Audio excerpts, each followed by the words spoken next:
সকাল হয়েছে, কি ব্রেকফাস্ট করব ছেলেকে দেব বুঝতেই পারছি না। ফ্রিজ খুলে দেখলাম 4 পিস পাউরুটি পড়ে আছে আর ডিম। তো ভাবলাম যে এটা দিয়ে আজকে ব্রেকফাস্টটা ওকে বানিয়ে দিই। তো চলো ফ্রাই প্যানটা বসিয়ে দিলাম, একটু গরম করে নিই। আর যেহেতু সবাই তো একই স্টাইলে করে, আমি আজকে একটু অন্য স্টাইলে করলাম। ডিমটা পেঁয়াজ কুচিয়ে লঙ্কা কুচিয়ে গুলিয়ে নিলাম আর মধ্যেখান থেকে একটু গোল গোল করে কেটে ফাঁকা করে নিলাম। তারপরে যে গোল গোল করে পিস পিস করে কেটে রেখেছিলাম পাউরুটিগুলো, সেইগুলোকে দিয়ে একটু চাপা দিয়ে দিলাম। একটু অন্য স্টাইলভাবে করলাম। তো এইভাবে যদি করি খুব কিন্তু ভালো হয় ইয়েগুলো, আর ডিমগুলোও কিন্তু একদম ছেড়ে ছেড়ে যায় না। তো দেখো এইভাবে আমি করেছিলাম। পাউরুটির টোস্টগুলো খেতে কিন্তু খুব ভালো লাগে। পাউরুটির টোস্ট আর শীতকালে তো সত্যিই খেতে খুব ভালো লাগে।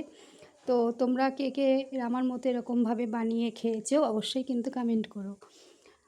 তো চলো, আমার নতুন চ্যানেল সাবস্ক্রাইবার করে দিও, পাশে থেকো, অবশ্যই আমাকে পাশে পাবে। তো আমার কথা বলতে বলতে দেখো আমার কিন্তু টোস্টগুলো রেডি। আর এইভাবে আমি যেহেতু মিডিলে ডিমটা দিয়েছিলাম, একদম দারুণভাবেই কিন্তু টোস্টটা হয়েছে। তো পাউরুটি টোস্ট কে কে খেতে ভালোবাসো অবশ্যই কিন্তু কমেন্ট করো। আর